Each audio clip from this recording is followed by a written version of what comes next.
I'd like you to close your eyes for just a moment. I know you all deal with many students and many professionals in the field, but I'd like you to imagine the ones that really stand out as doing the very best work. Those who stand out in your mind as really being the most, now you've heard it today, excellent professionals. Well, what do they do differently than those who do their job just very well? Now hold that in your thoughts for a moment and open your eyes.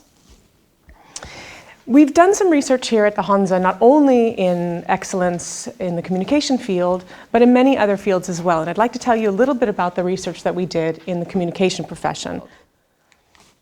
Now, there are quite a few performance indicators and competence matrices for communication professionals, but they generally explain a development of a student from novice to more of an expert performer, or from bachelor level to master or PhD level. And they do explain the norms for performance within those levels, but they don't really explain what excellence is for that top 20% within those levels. So we were curious to find out what that meant. So that prompted us to conduct this research. We wanted to know, for example, what were the skills, knowledge, and attributes indicative of excellent performance, how we could develop this profile into competences applicable for undergraduate honors education, and what, of course, would the outcome of that change be on stakeholders involved in the process. So we developed first a qualitative research to understand more about excellence. In 2014, we first started organizing focus groups with professionals all over the Netherlands to define what these excellent performance characteristics are.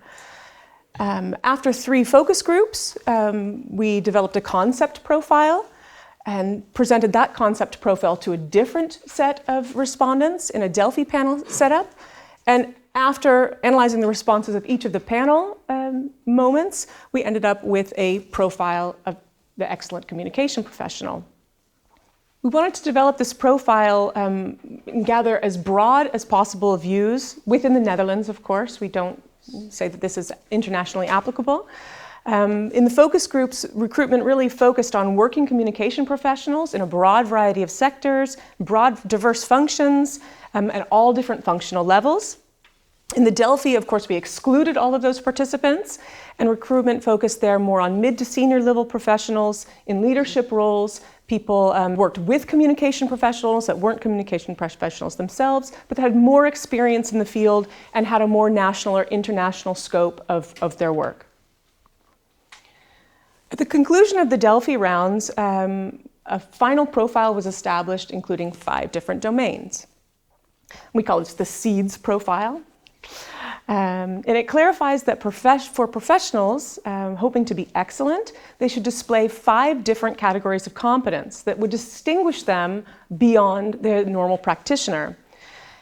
The data also explain that we talked about the word solid today. In addition to possessing the solid competence of your regular program, these 5 capabilities would be beyond or in addition to that solid grounding in your profession.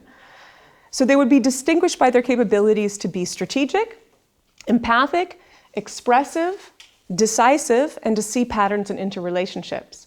I can't go into them all in super detail, but I would like to shortly describe each of these to you.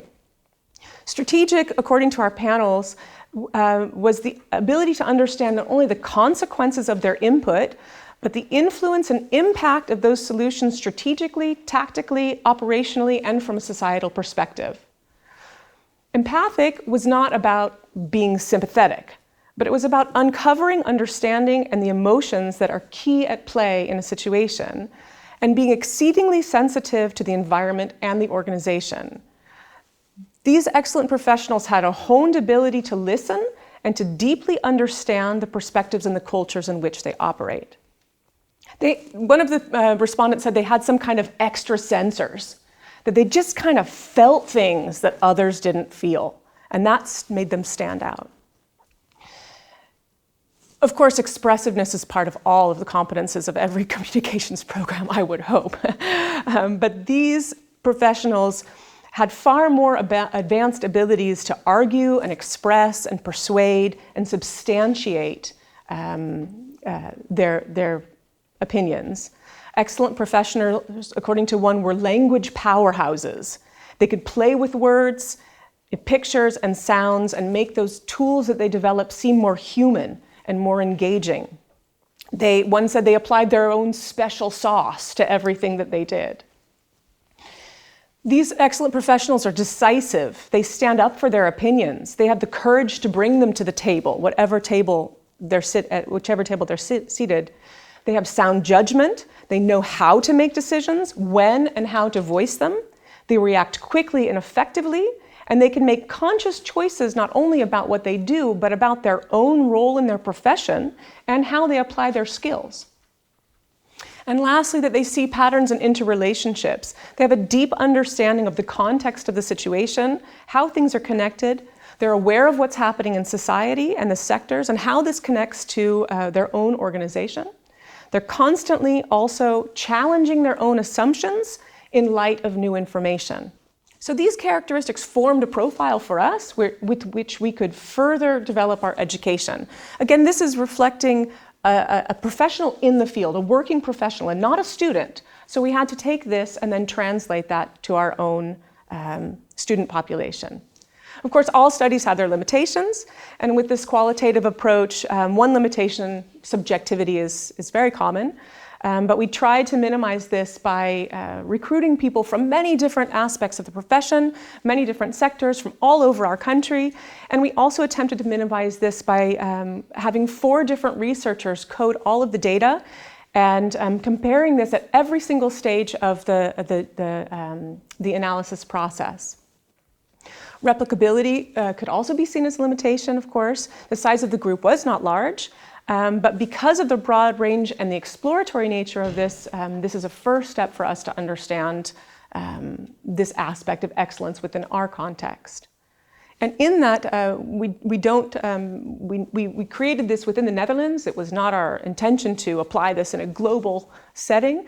But we, again, did want to look at multicultural, people working in multicultural and international settings. Of course, it's very difficult to go beyond your own national culture or the culture within you work in the organization, but we did try to recruit people. About 50% of them were working in situations where they would not be, they would be working with people of other nationalities or with clients of other nationalities or other cultural contexts. So it could be fair to assume that they considered that when thinking about excellence. For me, the biggest questions here for university and for university level programs, especially those dealing with talent development, to cultivate higher level professional capabilities, it's very important to have an instrument to help you define your learning outcomes. We looked to, of course, to national and international standards. And it could be argued that some learning outcomes related to expressiveness, strategic abilities, and interdisciplinary competence are covered somewhat by those competence frameworks already. However, they don't seem to express the depth at the undergraduate level, certainly, to which, about which this group of respondents was referring. For me, the most concerning were the competences of decisiveness and empathy, mostly because although they do appear in things like EUPRERA research and in the European Communication Monitor as well, they don't seem to trickle down very well into the actual competence frameworks that we use in education. In fact, they're very vaguely referred to, if at all. I haven't found those words really in the ones that apply to my professional situation. So it's funny because actually you referred to today about this empathy, this deficit in competences, and I look at these two as being very important in our practice, but yet they don't really appear in our competence matrices at all. It's very, very odd because literature really supports that empathy competence is indicative of excellent performance. Excellent performers are more skilled at empathy and relational competences than those normal practitioners. And it's a necessity for ethical performance as well. And professionals who are weak in empathic skills, you have to think, can they make the ethical decisions that we're being called to make? So if empathy plays a role in excellent performance and is viewed as a critical skill, why aren't we teaching this in our communication programs?